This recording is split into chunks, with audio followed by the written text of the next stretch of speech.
আল্লাহ তাআলা বলেন, ইমানদারেরা আমি আল্লাহকে ভয় করো, আর একটা উসিলা বানাও, উসিলা, যেই উসিলায় আমি তোমাদেরকে মাফ করতে পারি, যেই উসিলায় আমি তোমাদেরকে ক্ষমা কইরা দিমু, এমন একটা উসিলা বানাইয়া তোমরা কবরে আইসো। আরে কত মানুষ রাস্তায় দাঁড়ায় রইছে, চায়ের দোকানে বসে রইছে, আপনার থেকে আমার থেকে জ্ঞানী, আপনার থেকে আমার থেকে গুণী ওই মানুষগুলো এই জান্নাতের বাগানে আসে নাই, কিন্তু মালিক আপনাকে আমাকে ধইরা এখানে বসাই দিছে। এটা যদি আপনার আমার উসিলা হয়ে যায়, বলে ওই দিন এমন এক বিভীষিকাময় দিন,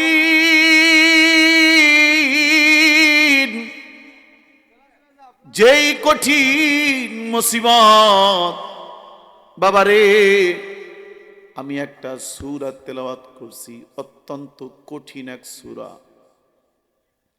যেই সূরাটির নাম হলো সূরাতুল জিলজাল। জিলজাল শব্দ অর্থ হলো প্রকম্পিত, প্রকম্প।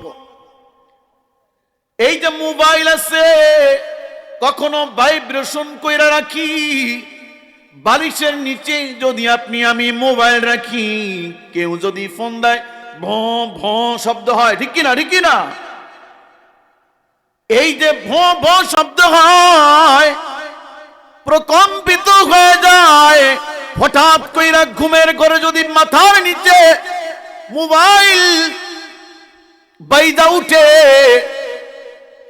একটা কঠিন শব্দ হয়ে যায়, বলে জিলজাল শব্দ অর্থ হলো এরকম প্রকম্পিত করা। আল্লাহ তাআলা পবিত্র কালামে পাকে একটা দুইটা নয় 114টা সূরা অবতীর্ণ করছেন। এক একটা সূরায় এক এক সারমর্ম, এক একটা সূরায় এক এক রকম ফজিলত। যেমন আল্লাহ তাআলা সূরা ইখলাস অবতীর্ণ করছে। এই সূরা ইখলাস, কুল হুয়াল্লাহু আহাদ আল্লাহুস সামাদ লাম ইয়ালিদ ওয়া লাম ইউলাদ ওয়া লাম ইয়াকুল লাহু কুফুয়ান আহাদ। আল্লাহু আকবার। বলে যদি কোন মানুষ কোরআনের সূরা ইখলাস 3 বার তেলাওয়াত করে, পূর্ণ এক খতম কোরআনের সওয়াব আমলনামায় দিয়ে দেওয়া হয়। আল্লাহু আকবার।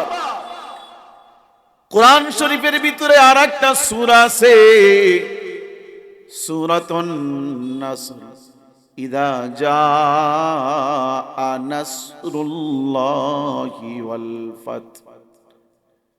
এই ইযা জা সূরা যদি কেউ তিলাওয়াত করে, বলে কোরআনের 3 ভাগের 1 ভাগ 10 পারা যদি তেলাওয়াত করে, 10 পারা তেলাওয়াত করলে যেই পরিমাণ সওয়াব, সূরা নাসর একবার তেলাওয়াত করলে তার আমলনামায় ওই পরিমাণ সওয়াব দেওয়া হয়। আর একটু জোরে বলেন। বাবা আমি যেই সূরা তেলাওয়াত করছি, সূরাতুল জিলজাল, আল্লাহর নবী ফরমান, সূরাতুল জিলজাল যদি কোন মানুষ তেলাওয়াত করে, একবার তেলাওয়াত করলে পবিত্র কোরআন শরীফের অর্ধেক 15 পারা তেলাওয়াত করলে যেই পরিমাণ সওয়াব, ওই পরিমাণ সওয়াব তার আমলনামায় দেওয়া হয়। আল্লাহু আকবার। তাহলে যেই সূরা তেলাওয়াত করলাম, ফজিলতের দিক থেকে কিন্তু কম নয়, এমন একটা দামি সূরা আপনাদের সামনে তেলাওয়াত করছি। সূরাটার নামই খুব কঠিন এবং গভীর, সূরাতুল জিলজাল। এই সূরা কেন অবতীর্ণ করলেন, কখন অবতীর্ণ করলেন, যেটাকে বলা হয় শানে নুজুল। আল্লাহর নবী সাল্লাল্লাহু আলাইহি ওয়াসাল্লাম যখন মানুষদেরকে দাওয়াত দিতেছেন, কালেমার দাওয়াত দিতেছেন, সবাইকে যখন বলতেছে আয় আয় কালেমার ছায়া তলে আসলে জান্নাত পাওয়া যায়, কালেমার ছায়া তলে আসলে আল্লাহ গুনাহ খাতা মাফ কইরা দেয়। মানুষ যখন দলে দলে মুসলমান হয়ে যাইতেছে, দলে দলে মুসলমান হয়ে যাইতেছে,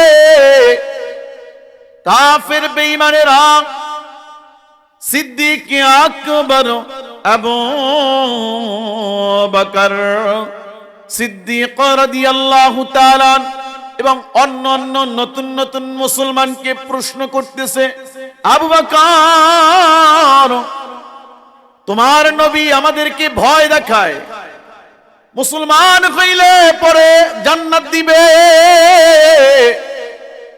আর মুসলমান না হইলে জাহান্নামে জ্বলতে হবে। ওরে আবু বকর তোমার নবীরে জিগাও কবে কিয়ামত হবে, কোন দিন কিয়ামত হবে। এমন প্রশ্ন কাফের বেঈমানেরা আল্লাহর নবীর কাছে করছে। আমি আপনাদেরকে একটা প্রশ্ন করি, কিয়ামত কবে হবে এটা কি নবী জানে? জোরে বলেন জানে? আল্লাহ তাআলা যে পরিমাণ আল্লাহর নবীর গায়েব জানাইছে ওই পরিমাণ জানে। আল্লাহ যতটুকু জানাইছে অতটুকু জানে, জানায় নাই তা জানে না। আল্লাহ তাআলা পাঁচটা ইলম আছে, এই পাঁচ ইলম কাউকে দেন নাই, পাঁচটা ইলম কোন নবীকে দেন নাই, পাঁচটা ইলম কোন ওলিকে দেন নাই। ১৬ লক্ষ পয়গম্বর পাঁচটা ইলম জানে না, সাহাবায়ে কেরাম পাঁচটা ইলম জানে না।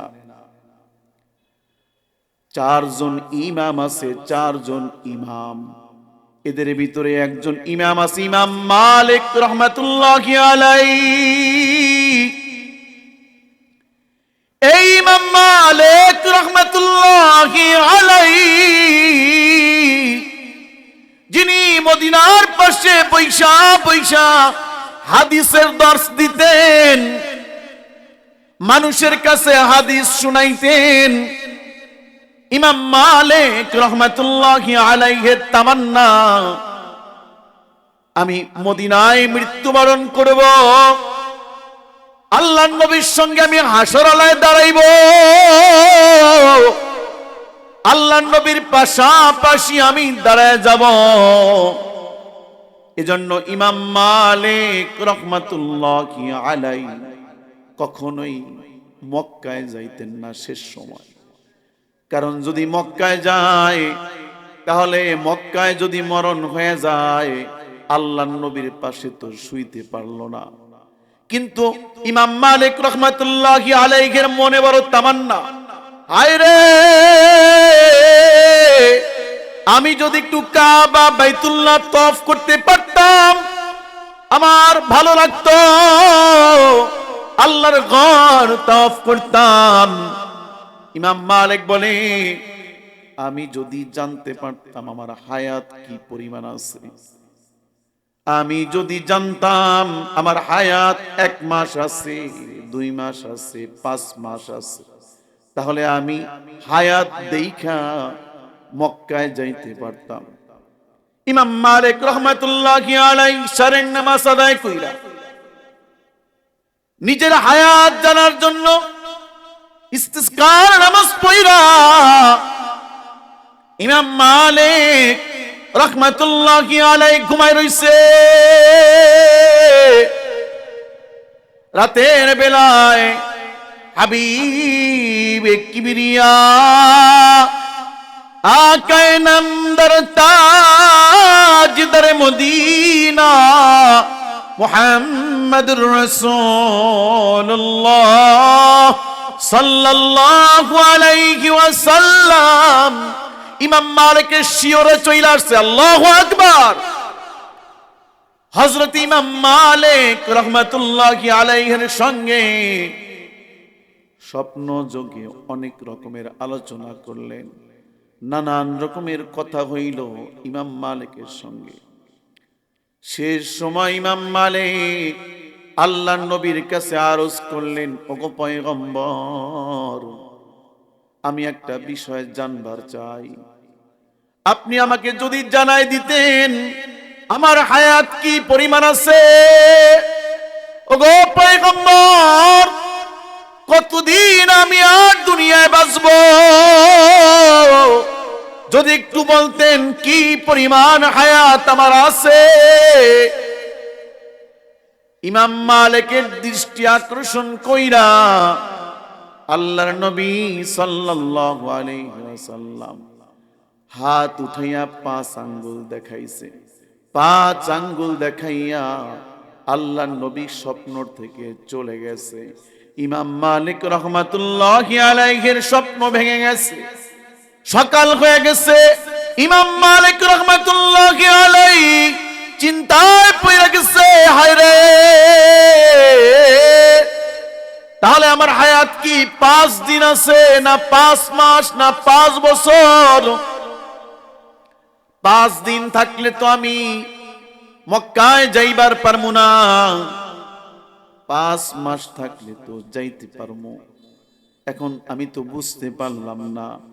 ইমাম মালিক রহমাতুল্লাহি আলাইহি খাদেমকে ডেকে বলে, খাদেম, যাও যাও, স্বপ্নের ব্যাখ্যাকারক সবচেয়ে বড় যিনি ব্যাখ্যা করতে পারে, যার নাম আল্লামা ইবনে শিরিন,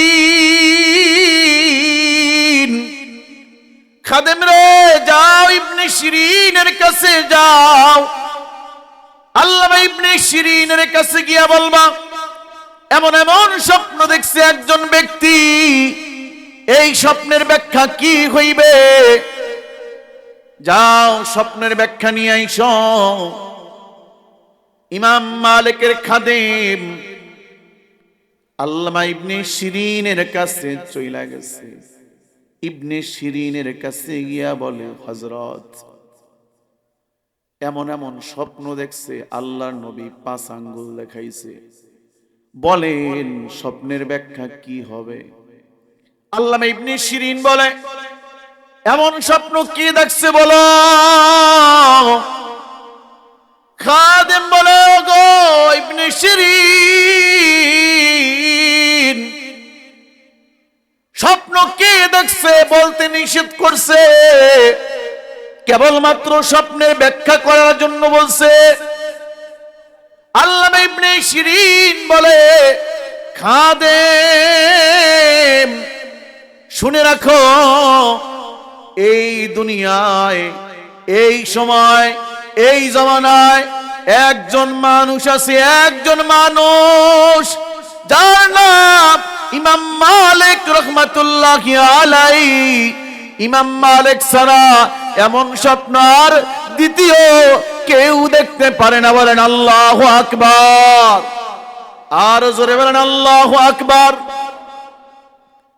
আল্লামা ইবনে শিরিন বলে, ইমাম মালিক ছাড়া এমন স্বপ্ন আর কেউ দেখতে পারে না। খাদেম চলে গেছে ইমাম মালিকের দরবারে গিয়া বলে, হযরত, নাম বলতে নিষেধ করছেন, কিন্তু আল্লামা ইবনে শিরিন তিনি তো নাম বইলা দিছে, বলছে এমন স্বপ্ন ইমাম মালিক ছাড়া আর কেউ দেখতে পারে না।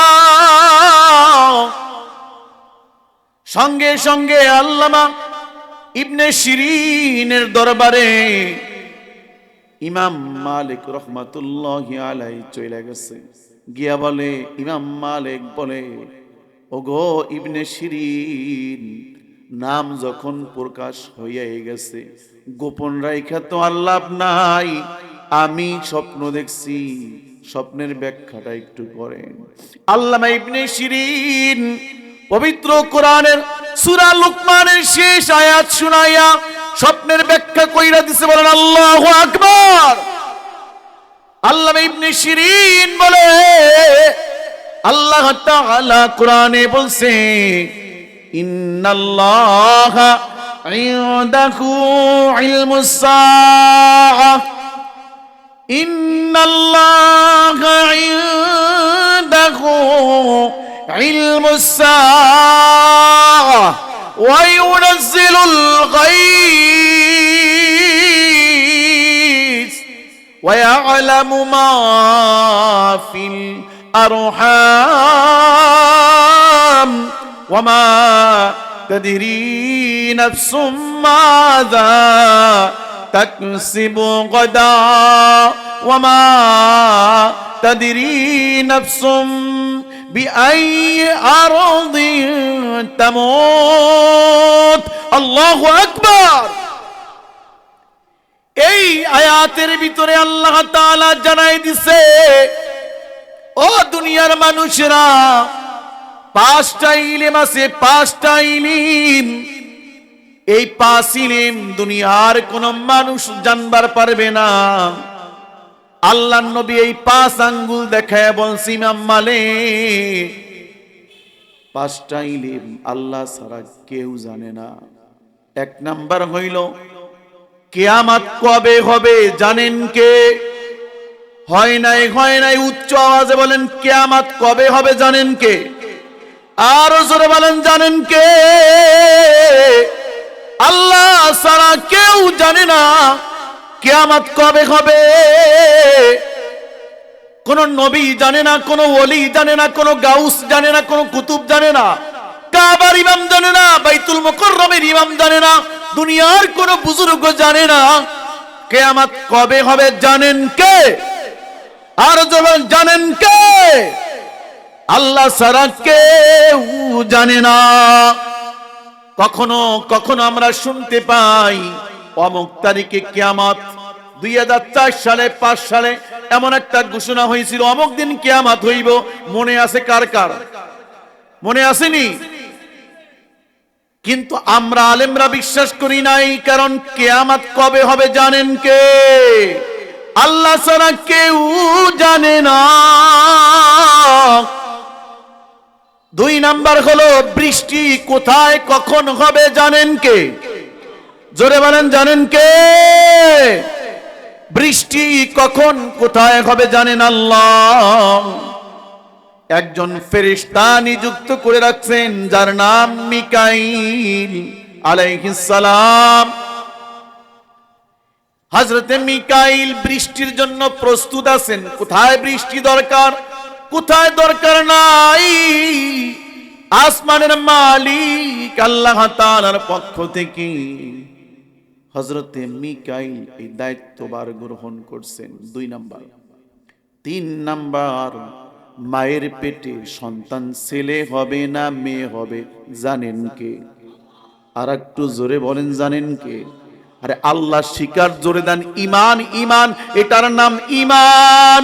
বলে মায়ের পেটে সন্তান ছেলে না মেয়ে জানেন কে? আর জোরে বলেন জানেন কে? প্রশ্ন আসে তাহলে ডাক্তারেরা কেমন করে বলে? হ্যাঁ, ডাক্তারি আল্ট্রাসোনোগ্রাম কইরা বলে।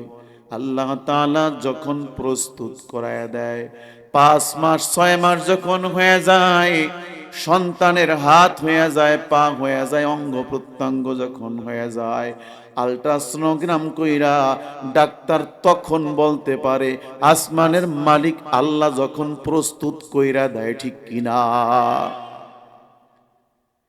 4 নাম্বার হলো বান্দা কোথায় কি খাবে, কোন জায়গায় বান্দার রিজিক আছে, রিজিকের মালিক কে? হয় নাই বাবা, আরো জোরে বলেন রিজিকের মালিক কে? কোথায় আপনি খাবেন, কোথায় আপনার রিজিক? ওয়ামা মিন দাব্বাতিন ফিল আরদ ইল্লা আলাল্লাহি,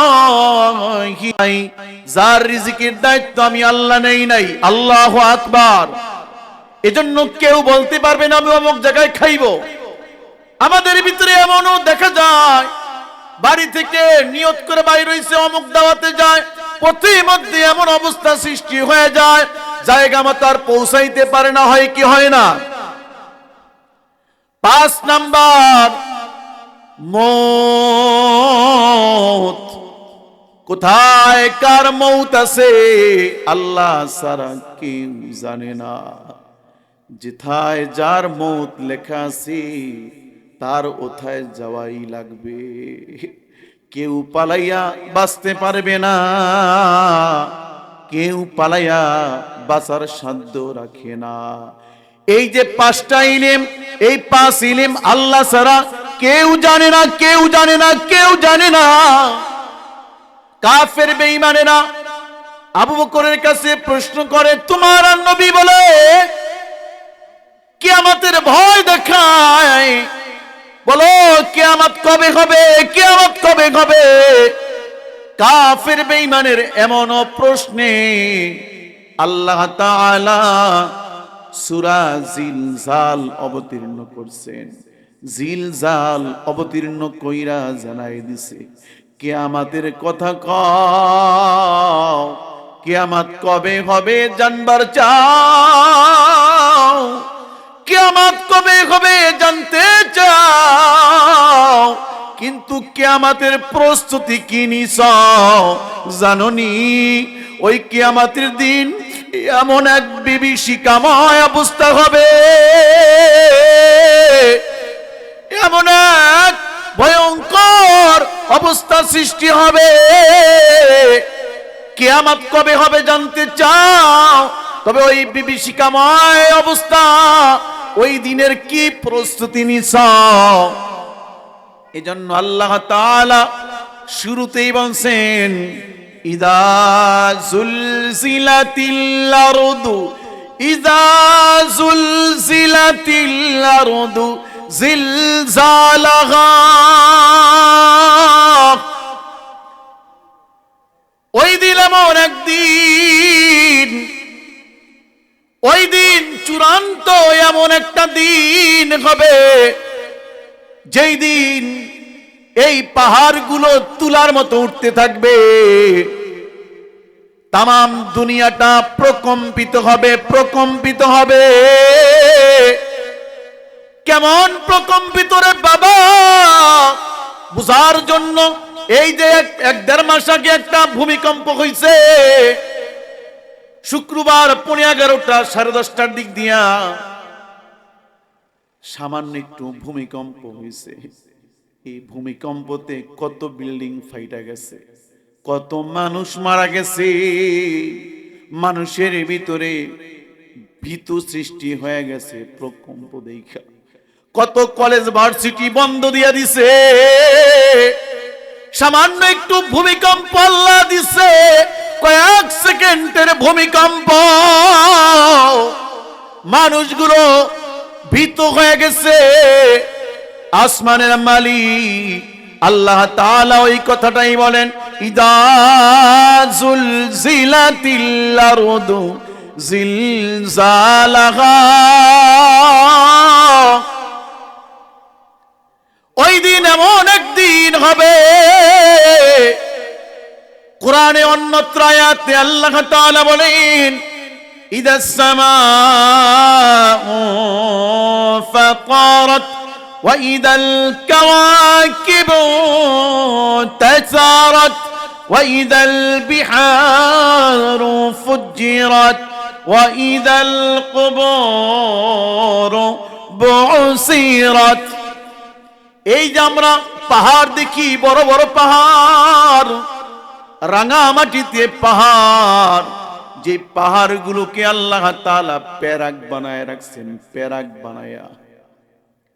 সিলেটের ভিতরে কত বড় বড় পাহাড় দেখা যায়, খাগড়াছড়িতে কত বড় বড় পাহাড় দেখা যায়। আল্লাহু আকবার। সাজেক গেলে দেখবেন পাহাড় আর পাহাড়। আসমানের মালিক আল্লাহ তাআলা জমিনটাকে প্যারাক মাইরা রাখছে পাহাড় দিয়া। এই পাহাড়গুলো তুলার মতো উড়বে। এই দুনিয়ায় যত পানি আছে, পানি, সাগর পর্বতের পানিগুলো শুকায়া তামার জমি হয়ে যাবে। এমন এক ভয়ঙ্কর দিন ওই দিন শুরু হয়ে যাবে, মানুষের বিল্ডিং গুলো তুলার মতো উঠতে থাকবে। একটু চোখ বন্ধ করে চিন্তা করেন কি ভয়ানক অবস্থা। বিল্ডিং গুলো তুলার মতো উঠবে। ইদা সুলসিলাতিল আরদু জিলজালাহা, দ্বিতীয় আয়াতে আল্লাহ তাআলা বলেন ওয়া আখরাজাতিল আরদু আসকালাহা। আল্লাহু আকবার। এই জমিনের ভিতরে যা আছে সব কিছু জমিন বাহির করে দিবে। জমিনের ভিতরে কত বড় বড় মানুষেরা ঘুমায় রইছে, সবাই দাঁড়ায় যাবে। কত সম্পদ লুকায়া রইছে, সব সম্পদ উঠায় দিবে। কত বৈধ সম্পদ, কত অবৈধ সম্পদ, যা কিছু আছে সব কিছু সামনে চলে আসবে। দুনিয়ার সমস্ত মানুষগুলো সব মাটির নিচ থেকে উঠা যাবে। এই অবস্থা দেখা ওই সময় আপনি আমি মানুষরা বলবে ওয়াকালাল ইনসানু মা লাহা। আল্লাহু আকবার। সূরা জিলজালের তাফসীর বাবা আপনি আমি যদি মনোযোগ সহকারে শুনি এবং বুঝি, একটা মানুষের পরিবর্তন হওয়ার জন্য আর কিছু দরকার নাই।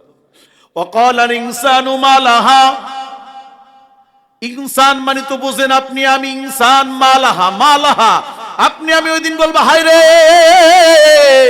এই জমির কি হইল, সব তো বাইর করে দিছে, সব প্রকাশ হয়ে গেছে।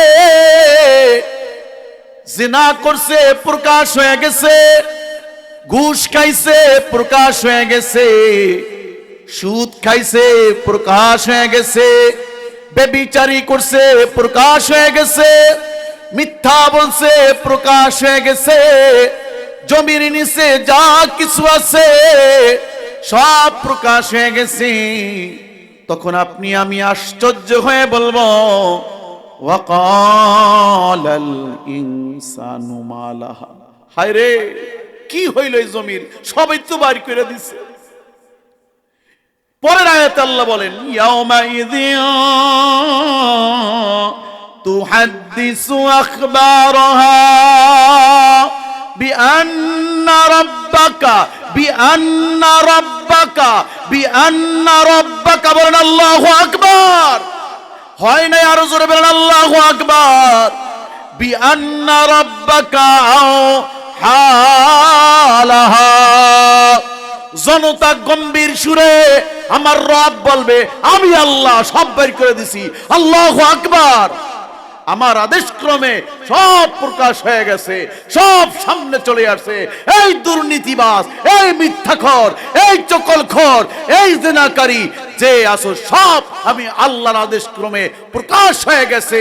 লজ্জায় মুখ থুবড়ায় পড়বে, লজ্জায় এদিক সেদিক দৌড়াদৌড়ি করবে, নিজের মুখ ঢাকার চেষ্টা করবে, কিন্তু ঢাকতে পারবে। খুব ভয়ঙ্কর সূরা জিলজাল বাবা, খুব ভয়ঙ্কর। বিআন্না রাব্বাকা আওহা লাহা। পরবর্তী আয়াতে আল্লাহ তাআলা আরো কঠিন কথা বলছেন ইয়াউমাইযি ইয়াসদুরুন নাস, নাস মানে মানুষ, মানুষ। ইয়াউমাইযি ইয়াসদুরুন নাস আশতাতাল লিউরাউ আমালাহুম। আল্লাহু আকবার। ওই দিন একা একা কেউ উঠবে না, মানুষগুলো দলে দলে উঠবে। আশতাতাল লিউরাউ আমালাহুম, আমালাহুম মানে হলো আমল যার যার, আমল যার যার যেমন বলে তারা দলবদ্ধ হয়ে যাবে। ইয়াউমাইযি ইয়াসদুরুন নাস, নাস মানে মানুষ। এই মানুষগুলো দলে দলে দলে দলে আমল অনুযায়ী উঠবে। কেমন আমল শুনবেন আপনারা। আল্লাহ তাআলা বলছেন এমন হবে আমলগুলো, নামাজীদের একটা দল হবে, আল্লাহু আকবার। তাহাজ্জুদ গুজারের একটা দল হবে, দানকারীর একটা দল হবে, দানকারীর জিনাখোরের একটা দল হবে, নাউজুবিল্লাহ, সুদখোরের একটা দল হবে, জালেমের একটা দল হবে, জুলুমকারীর একটা দল হবে, মুনাফিকের একটা দল হবে, হারামখোরের একটা দল হবে, সুদখোরের একটা দল হবে, ঘুষখোরের একটা দল হবে। দুনিয়ার ভিতরে নানান দল, দলের কোনো শেষ নাই বলে আমালাহুম, কর্ম অনুযায়ী দল হবে। কি অনুযায়ী বলেন? বোঝেন না আমার ওয়াজ বুঝতেছেন না আপনারা? কর্ম অনুযায়ী দল হবে। কি অনুযায়ী? বলে প্রত্যেক মানুষের যার যেমন কর্ম, যার যেমন আমল, সেই আমল অনুযায়ী হাজারে হাজারে দল হবে। এই জন্য আল্লাহ তাআলা আপনাকে আমাকে এমন দলবদ্ধ হয়ে থাকতে বলছে, বলেন নামাজীদের সঙ্গে থাকো। আল্লাহ তাআলা অন্যত্র আয়াতে বলেন, ইয়া আইয়ুহাল্লাযীনা আমানুত্তাকুল্লাহ, ইয়া আইয়ুহাল্লাযীনা আমানুত্তাকুল্লাহ ওয়া কুনু মা'আস সাদিকিন। আল্লাহু আকবার। ইমানদারদেরকে ডাইকা আল্লাহ একটা পরামর্শ দিয়েছে।